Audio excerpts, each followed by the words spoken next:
America ने India पर 25% tariff लगा दिया है। भारत में किसी ने भी नहीं सोचा होगा कि अमेरिकी राष्ट्रपति डोनाल्ड ट्रंप भारत पर इतना ज्यादा टैरिफ लगाएंगे।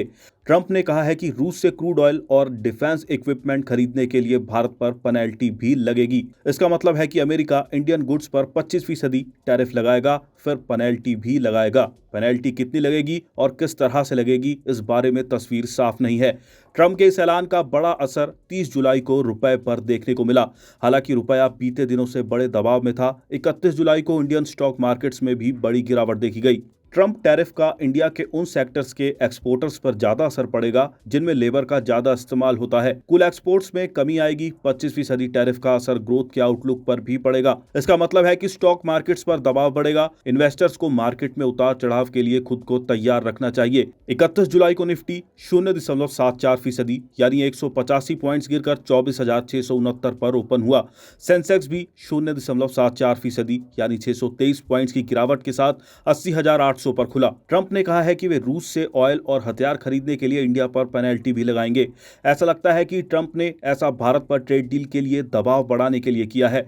अमेरिका ऑटो, एग्रीकल्चर, डेयरी जैसे सेक्टर में मार्केट एक्सेस चाहता है। वे इंडिया को काफी ज्यादा डिफेंस इक्विपमेंट, नेचुरल गैस और न्यूक्लियर रिएक्टर्स भी बेचना चाहता है। अमेरिका ने ईयू और जापान के साथ डील में भी भारत से ये शर्तें रखी हैं। हाल में ईयू ने 18वें दौर के प्रतिबंधों का ऐलान किया। इसमें उन देशों को टारगेट किया गया जो रूस से ऑयल खरीदते हैं। इतना ही नहीं, गुजरात में वाडीनार रिफाइनरी भी इस प्रतिबंध के दायरे में आ गया। पिछले दशक में अमेरिका से इंडिया का ऑयल इंपोर्ट बढ़ा है। इंडिया के कुल ऑयल इंपोर्ट में अमेरिका की हिस्सेदारी FY25 में 2.3% थी, जो FY25 में बढ़कर 7.3% तक पहुंच गई। इस अवधि में इंडिया के ऑयल इंपोर्ट में रूस की हिस्सेदारी 0.2% से बढ़कर 28.5% पहुंच गई। रूस से तेल खरीदने पर इंडिया पर पेनल्टी लगाकर ट्रंप एक तीर से दो निशाना साधना चाहता है। पहला, वे इससे रूस पर यूक्रेन के साथ समझौता करने का दबाव बनाना चाहता है। दूसरा, वे इंडिया को अमेरिका से ज्यादा ऑयल और हथियार खरीदने के लिए मजबूर करना चाहता है। हालांकि दबाव बढ़ने के बावजूद इंडिया ने ऑयल की अपनी जरूरतें पूरी करने के लिए रूस से तेल खरीदना जारी रखा है। अमेरिकी प्रोडक्ट्स पर टैरिफ घटाने और अमेरिका के लिए अपने बाजार खोलने, खासकर अमेरिकी एग्री प्रोडक्ट्स को एक्सेस देने का फैसला राजनीतिक रूप से काफी संवेदनशील है। लेकिन पेनाल्टी लगाने के ट्रंप के ऐलान के बाद इंडिया अपनी ऑयल इंपोर्ट स्ट्रेटजी पर दोबारा विचार कर सकता है। रूस से सस्ता तेल खरीदने से इंडिया को रिटेल इन्फ्लेशन को काबू में रखने में मदद मिली है। अगर इंडिया अमेरिका से ज्यादा ऑयल खरीदता है तो उसे टैरिफ को लेकर बातचीत करने में मदद मिलेगी। इससे ज्यादा टैरिफ की वजह से ग्रोथ को लेकर रिस्क घटेगा। यह अमेरिका के साथ ट्रेड सरप्लस को बैलेंस करने का फौरी रास्ता हो सकता है। ट्रंप यही चाहते हैं। इन्वेस्टर्स को शॉर्ट टर्म में उन सेक्टर्स पर ज्यादा फोकस करना चाहिए जो अमेरिका को ज्यादा एक्सपोर्ट करते हैं। इनमें textiles, electronics, goods, machinery, jewellery, pharma, energy, chemicals और ऑटो शामिल हैं। इनमें से कई सेक्टर में लेबर का ज्यादा इस्तेमाल होता है, इसलिए अमेरिकी टैरिफ का असर इंडिया में कंजम्पशन और जीडीपी ग्रोथ पर पड़ेगा।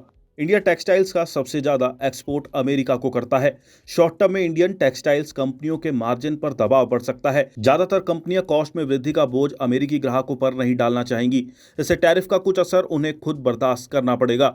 इससे प्रॉफिट कमाने की उनकी क्षमता पर असर पड़ेगा। इनमें वेलस्पून लिविंग, ट्राइडेंट, KPR मिल्स, अरविंद LTD, प्रिल ग्लोबल इंडस्ट्रीज और गोकुलदास एक्सपोर्ट्स जैसी कंपनियां हैं जो अमेरिका को ज्यादा एक्सपोर्ट करती हैं। जहां तक केमिकल्स की बात है तो इंडिया और चीन के बीच टैरिफ को लेकर फर्क काफी कम हो गया है, क्योंकि इनमें ज्यादातर आइटम्स कमोडिटीज के तहत आते हैं जो कीमतों को लेकर काफी संवेदनशील माने जाते हैं। इसलिए केमिकल कंपनियों को आगे मुश्किल वक्त का सामना करना पड़ सकता है।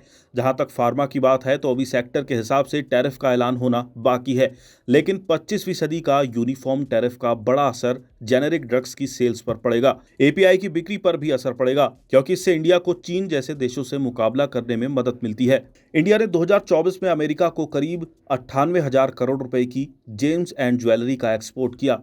इंडिया के जेम्स एंड ज्वेलरी के एक्सपोर्ट में अमेरिका की करीब 30% हिस्सेदारी है। गोल्डियम इंटरनेशनल मुख्य रूप से अमेरिका को एक्सपोर्ट करती है। उसका 90% रेवेन्यू अमेरिका से आता है। वैभव ग्लोबल पर भी काफी असर पड़ेगा। ये कंपनी इंडिया से ज्वेलरी मंगाती है और उन्हें अमेरिका में बेचती है। इसके रेवेन्यू में अमेरिका की हिस्सेदारी 40% है। टाइटन पर किसी तरह का असर पड़ने की संभावना नहीं है, क्योंकि इसकी कुल सेल्स में अमेरिका की सिर्फ 1 से 2% हिस्सेदारी है। स्टॉक मार्केट अच्छे मानसून, ग्रामीण इलाकों में डिमांड बढ़ने और शहरों में कंजम्पशन में रिकवरी की उम्मीद कर रहा था, लेकिन ट्रंप के टैरिफ से मार्केट का सेंटीमेंट खराब होगा। हालांकि उम्मीद है कि अमेरिका और भारत के बीच डील को लेकर बातचीत जारी रहेगी। ऐसे में इन्वेस्टर्स को बाजार में गिरावट के मौके का इस्तेमाल खरीद के लिए करना चाहिए। निफ्टी में एक साल के फॉरवर्ड अर्निंग्स के 21.9 गुना पर ट्रेडिंग हो रही है, जो थोड़ा ज्यादा है। निफ्टी की लंबी अवधि की औसत वैल्यूएशन 20.7 गुना रही है। ऐसे में और 5% की गिरावट लंबी अवधि के लिहाज से निवेशकों के लिए खरीदारी का एक बड़ा मौका होगी।